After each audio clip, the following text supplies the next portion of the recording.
Alright YouTube, hi. Thank you for watching. You know, I'm sorry to do this to you, but I'm going to have to do another M800 video until I get this guy done, and it may be a couple months yet. I haven't even got the fan controllers and the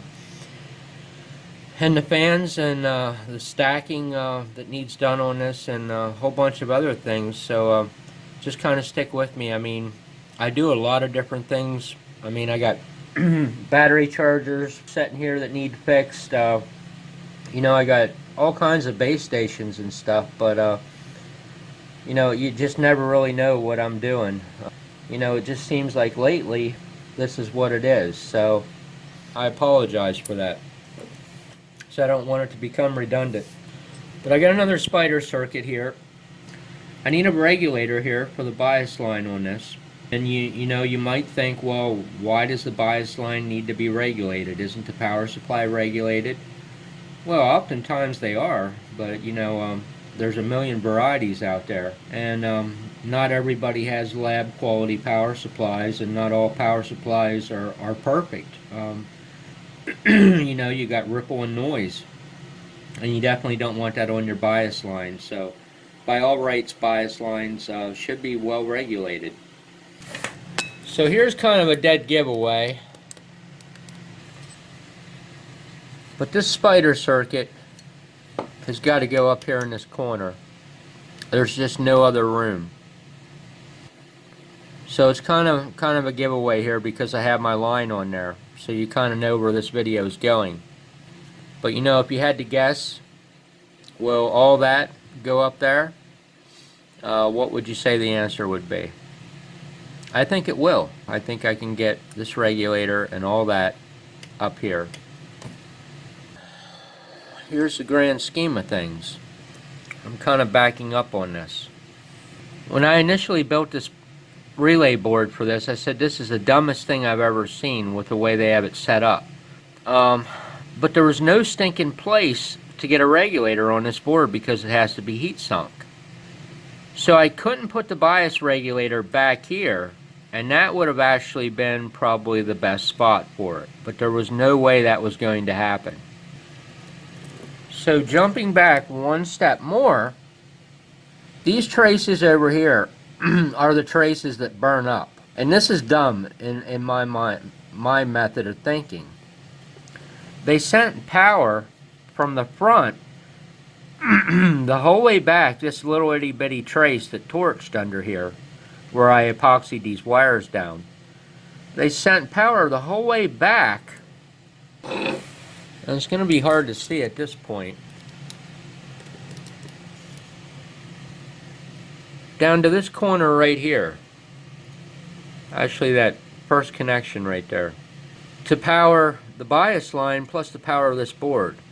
Well, that really futzed me up, because knowing that this board caught on fire, I wasn't going to go down that road again if I spent, you know, 120 hours making a new board for it. So I wanted to get a metal oxide resistor on there to make sure that if a diode shorted or something across the relay coil, that my board isn't going to torch on me. And that really screwed me, because I had to isolate the power from these guys from the power going down this side of the board over here. And you can actually see, well, it's probably hard to see, but there's actually a splice down here, a cut. And then I jumped the resistor across in order to transfer this power down here straight across the bottom of the board without the resistor in it, and then shoot this power up to power this portion of the board and the board itself, if that makes sense. And if you look back here on the back, I think you'll kind of see that red wire coming across down in there, which, heck, I can't even see, is that power line. And it comes over and it goes through an RF choke, and then it ducks under the board here at some point, and it comes out right here onto the wiper of the relay. So that was the power transferring over to the bias relay. Now the clincher with this is, Since this bias relay is fed from power over here around the outside perimeter, putting this voltage regulator up here kind of really does you a shitty deal, because the voltage regulator needs to be connected prior to the bias relay. And if the regulator is up here, the only way to do that is to run wires back and forth on this rail. Actually, 2 wires. And I'm not crazy about that, but I might be able to accept 1 wire. And here's my thinking. So if we have the bias relay set in there like that, just want to back up another step again. You don't want your regulator over here, which is going to be over here in this area, because you don't want your bias relay to turn on into a regulator. You want the regulator already powered up and stabilized with a constant voltage source, and then switch its stabilized voltage into the bias circuit. And I think you should be able to understand what I'm saying there. I think that should make clear sense. You know, you don't put a regulator here, you put a regulator there.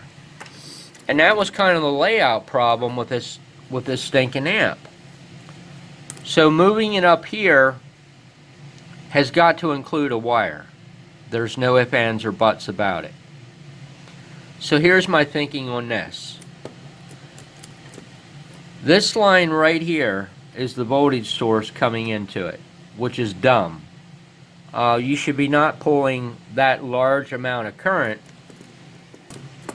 from up here in the corner down that long rail, down along, and then jumping across the back of the board and then coming up to here. That's dumb. It just doesn't make good sense.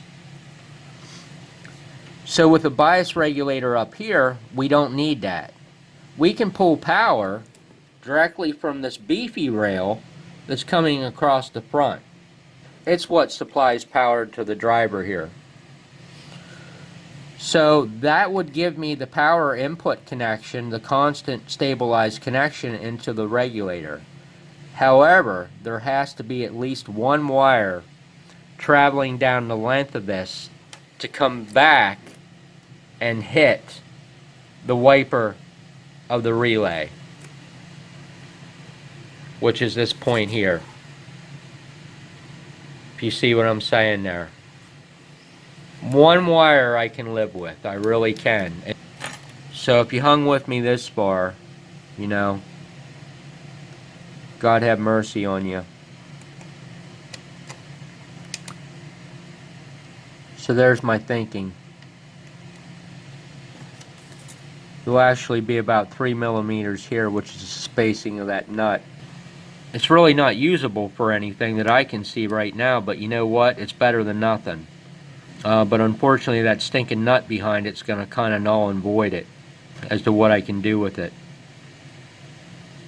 But this will space off by 3 millimeters down here at the bottom, which would put that tab right there on that cutoff mark. I checked the clearance here, and the clearance is enough to keep me happy. That would put the side clearance at a good 1/8 of an inch, a strong 1/8 of an inch, and that's just enough. So the only thing is, I gotta get that onto there. That's the goal. So let's get the party started here. Got the thinnest wheel I can find. This is something I found with this. I don't know what this board is, but a fiberglass wheel will not cut it. And all actuality, one of these really doesn't even cut it either. But these abrasive wheels are better. So get the nail grinder out and chop this corner out.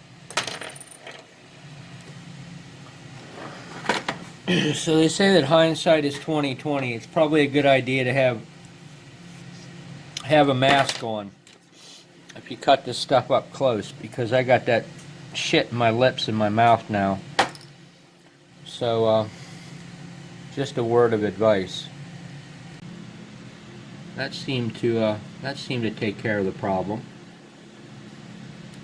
So I guess the thing is just to shoot that stinking thing as far to the inside as I can. So shoot, I gotta get a hole in there to tapped out, and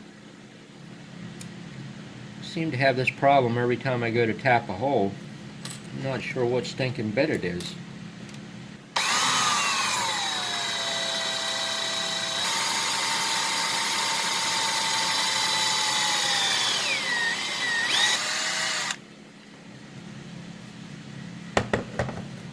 There's a whole science to drill bits, there really is. Right speed, right pressure, for the right material. I've been doing this shit for a long time, and I still haven't got it down completely, but I'm a lot smarter than I used to be about drilling holes. So I guess that's all that matters. It's all right to be not so smart, just as long as you're not as dumb as you used to be. Now, for anybody that's never tapped aluminum before and doesn't have a lot of experience with aluminum, and I certainly fit into that. But you know, I approach things on all different levels, and I can only tell you what I know from experience. There's people that have far more experience than I do. So when you're tapping an aluminum heatsink like this, the biggest things are, how do I avoid snapping the tap off? Well, first of all, make darn sure your tap is not falling on the side of a fin. That's the first step. The second step is find something good to tap with. I use this crap.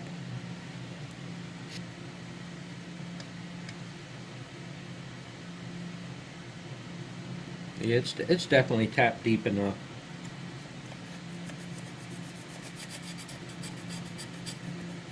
You know, when you got a burr on a heatsink, it's kind of hard to get the burrs off.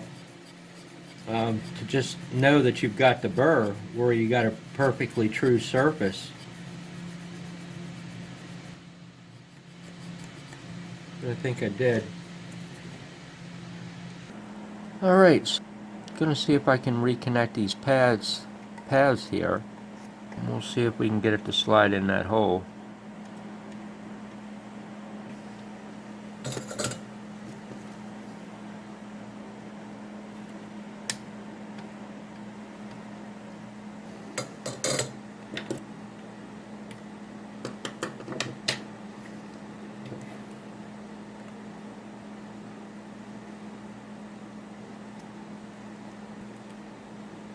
Solder went back on this wire a little bit too much. That doesn't want to bend like I quite had in mind.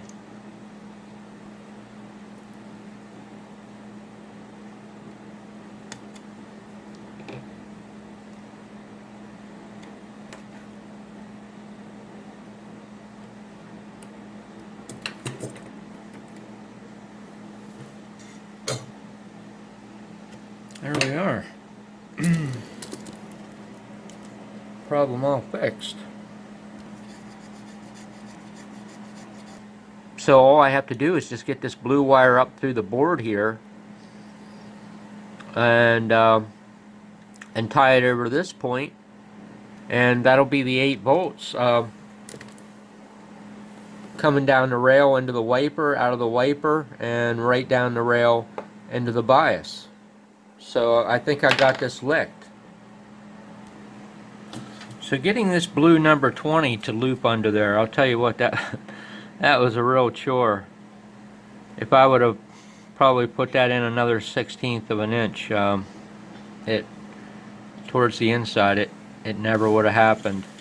So at this point you may be thinking, boy, that's an awful lot of trouble to put those wires in there. It probably took you forever to do that, and you know, you'd be partially right anyway. So you know, if you got a bunch of wires floating around in a box just going every which way, I mean, you basically got a bunch of little antennas in there hanging around. But if you keep the wires down tight to the heatsink here and run them in reasonable ways and watch how they run and the intersection of them and this and that, you know, you see what I'm saying? Things are less prone to picking stuff up, like little gremlins and stuff like that. So that's why I go through the what might seem to be crazy trouble of doing things this way.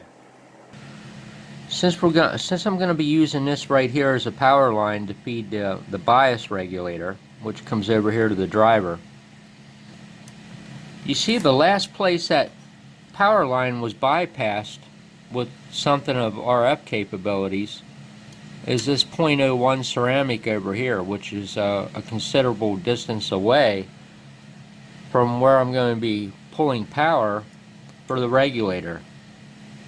So this should have a bypass capacitor of some sorts to ground, and since we got a good ground there, a major ground connection back to the board that's relatively low inductance, that would be the best place to hit it. If there weren't a ground connection here, then I would be in real trouble following the line, trying to find another place where I could bridge across all the traces in between to hit ground more towards the inside, if you can kind of follow my logic of thinking. So I got to get a bypass of some sort on here. And there's a million, I mean really a million variations to this, depending upon what you're trying to keep off a line, whether it would be RF or noise immunity or, you know, a million different things. But just a really good general rule of thumb is every 6 inches of trace should have something on it. But you can see we got substantially more than 6 inches. So just some FYI, general rule of thumb. It's not carved in concrete, but you know, it's never done me wrong. Now another thing too, and this relates back to the ground path here, that's why I said I wanted to find a beefy ground of low inductance, is because this voltage regulator is going to have a lead coming off of it to ground. And oftentimes people think, well, you take that spindly wire and you connect it over and you connect it to ground, and you know, your regulator's fine. Well, yeah, that is true a large percentage of the time, but what you don't look at is that ground wire that you have coming off going to this ground over here has inductance to it. So the ground point on the board where you know, the resistors or bypass caps or whatever might be on this board here that's going to sit there might not actually be so great and happy, because there is inductance between its ground and here. I don't know where my stinking little board went to here. But that's why you got to kind of think ahead. You know, if I put the bypass caps on this board, even if I could fit them on this board, well, then I have this loop coming over to ground them. So if the ground is no good to the bypass caps don't do no good. And that's something that relates back to another trillion things with ground loops and stuff like that. And certainly if you can have them in an audio amplifier, you can certainly have them in an RF amplifier.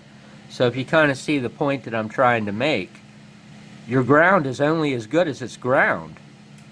So I mean, everything kind of flows in a kind of like a plane up and down. And that's really not the way, I just can't think of the words to how I want to describe it. A potential plane. So, you know, let's just say that this were the perfect ground source right here.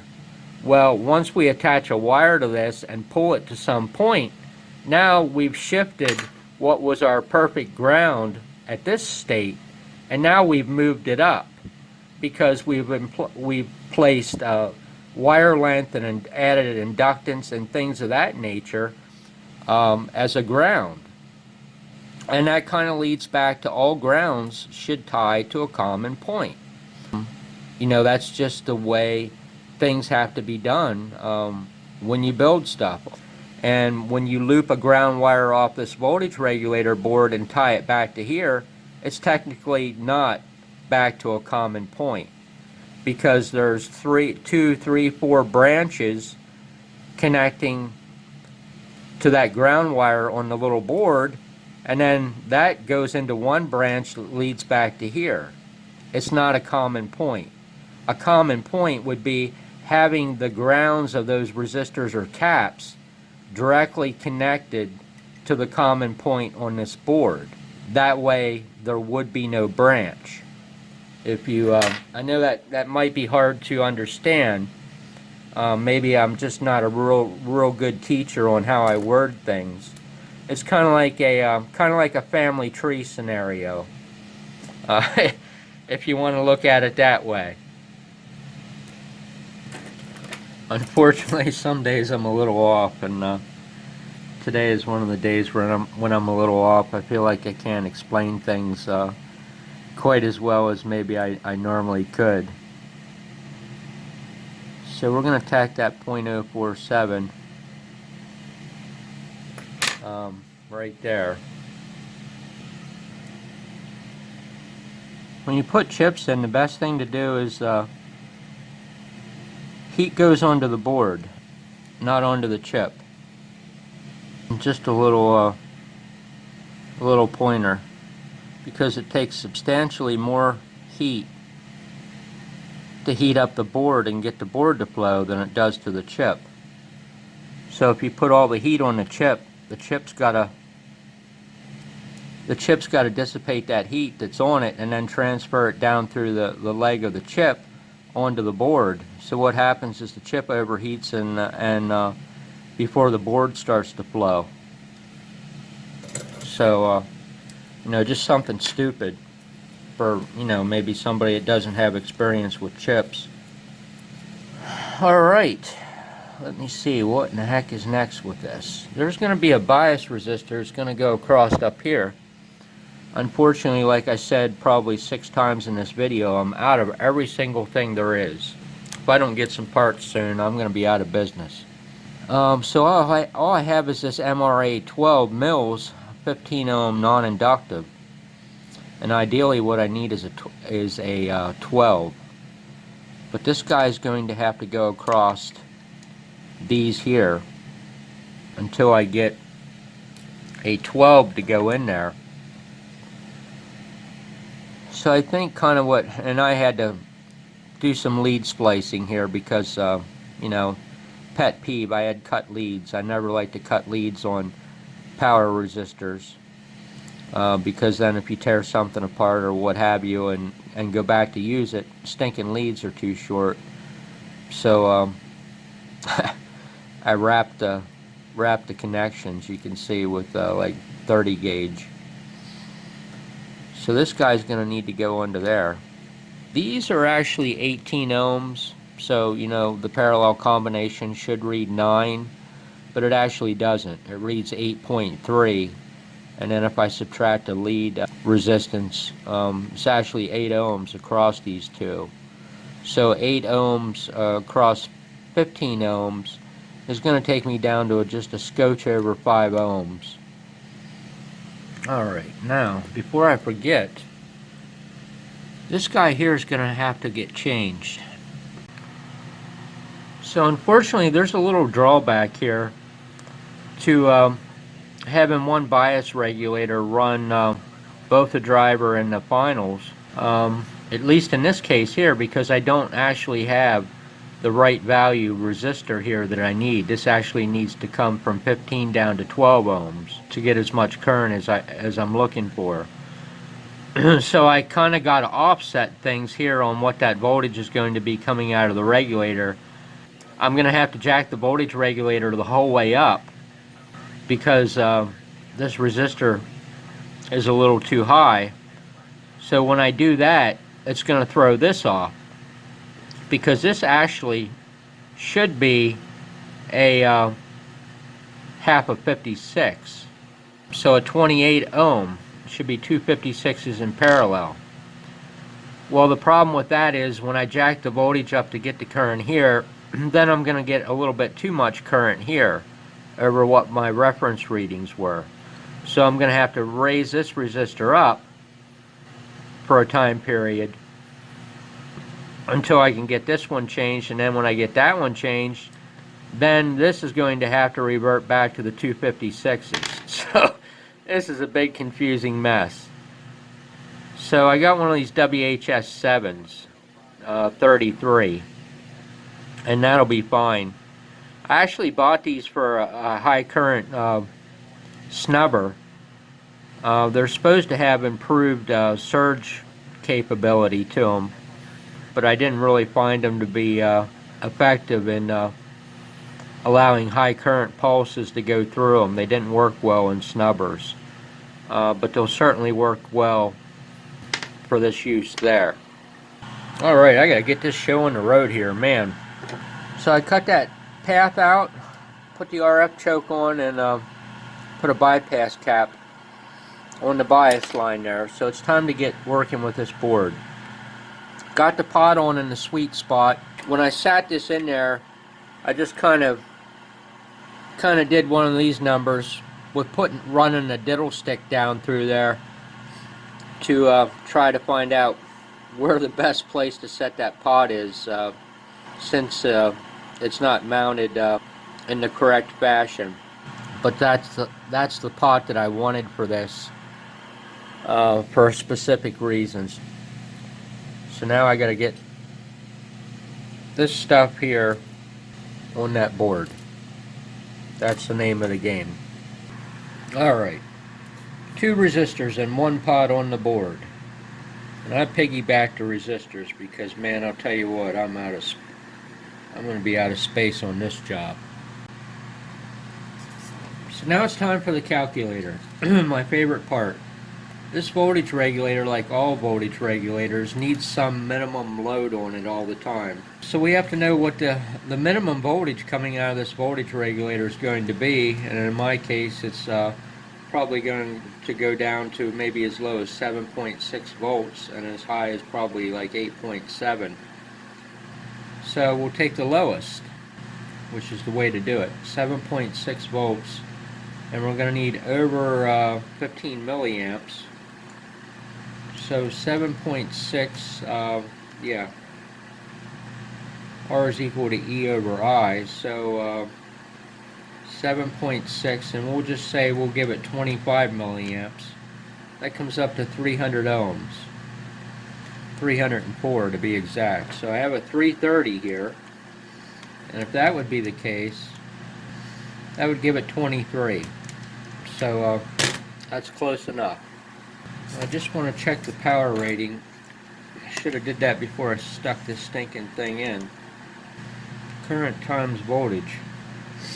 So we'll just say it was 25 milliamps. I know it wasn't. Times 7.6 is 190 milliwatts. So that's going to be good. That's a half watt MO resistor. Alright, got the board all done here. So now I do my normal ritual. After I make something like this, I go ahead and, before I forget, I do an as-built schematic for it. And then hopefully down the road, if I ever need it, I'm able to find the as-built schematic for it. Which is a whole other concept, let me tell you, because I got a lot of notebooks. So there she is. Got everything on there, no issues.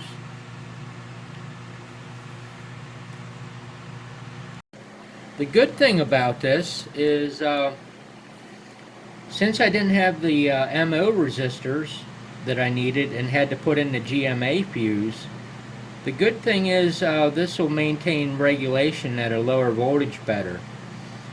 Because normally I would have lost about 0.6 of a volt across the MO resistors, but with this fuse being in there, this regulator will hold down to 11.15 volts, which is just slightly above a completely discharged lead acid battery. A 12-volt car battery is considered to be legally dead at 10.7 volts. So this will hold until the battery is almost completely dead. You know, just coincidentally, it has has nothing to do with anything other than it's just information. Um, yeah. So anyway, 11.15 volts. It'll hold regulation too. So I'm going to put it on the power supply and check it into a load resistor. And I'm going to stick it in the unit. Clip leads on clip leads on clip leads.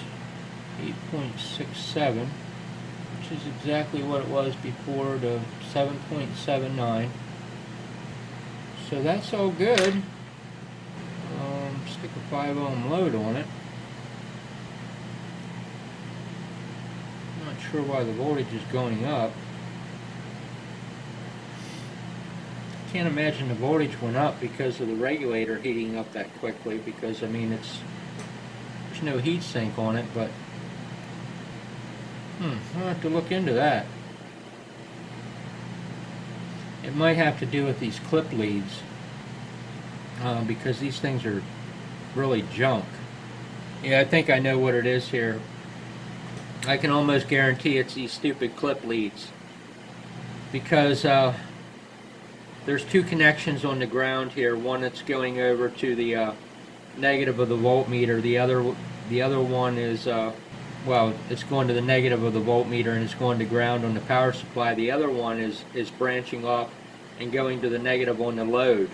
So what's happening is when I connect a load there, and this kind of ties back to something I said before about grounds earlier, if I don't end up editing out of the video, is what's happening is that current goes through the regulator.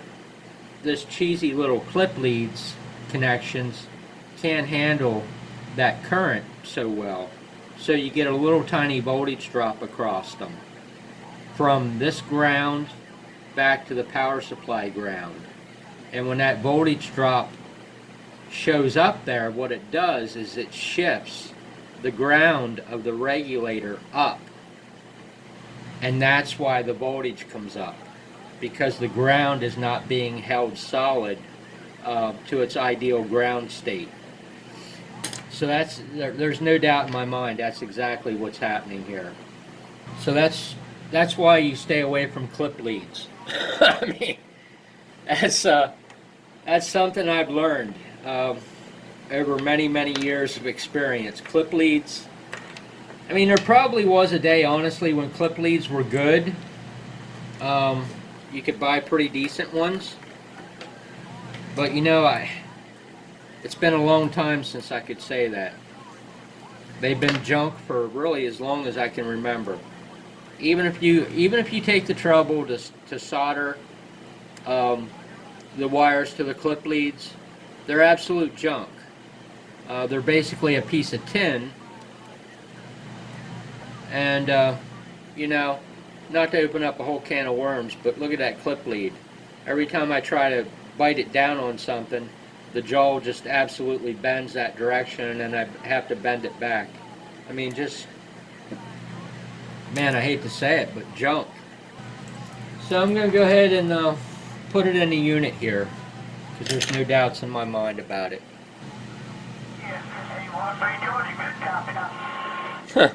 813 Georgia. That guy's funny. I like to listen to him. So this is what I did there. This is the schematic. I don't know if I ever presented it many days ago or hours ago or not, but that's what it is. This LM217, and this is my as-built for it.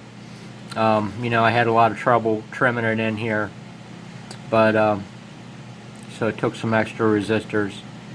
But that's exactly what's on here, is exactly what's on my board.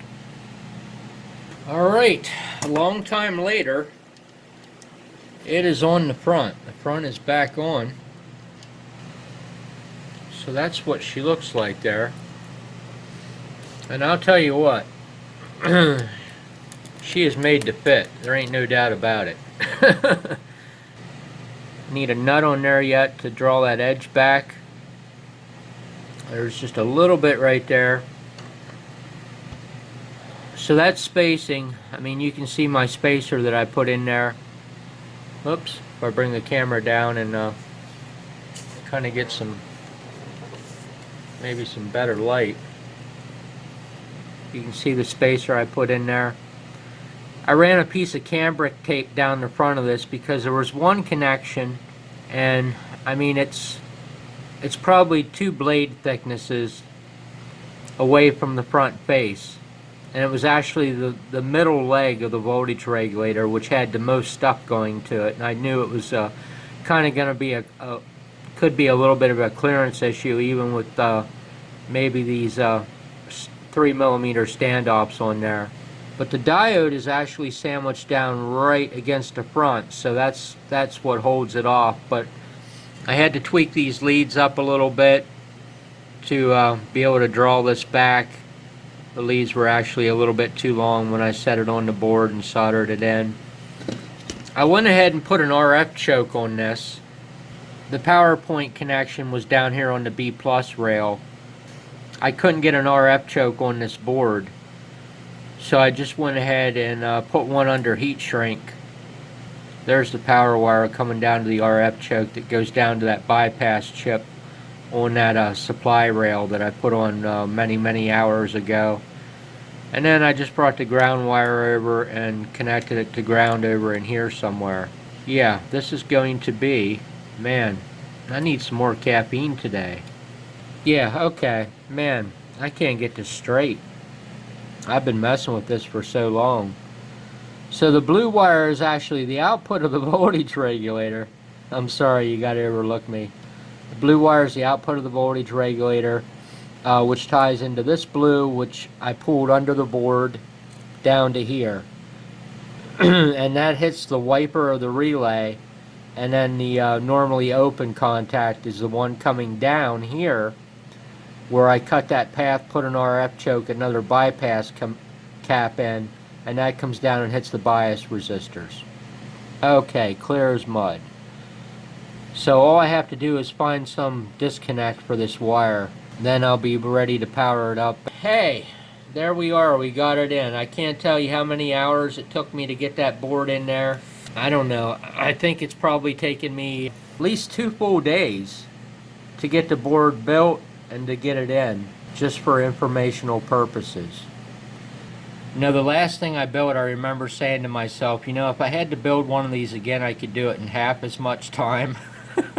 But, you know, if I had to do one of these again, that would not be the case. It might actually take me longer. I know it's been at least 2 days, but I don't know if it's been 3 days since I started this board, or actually started with the spider circuit.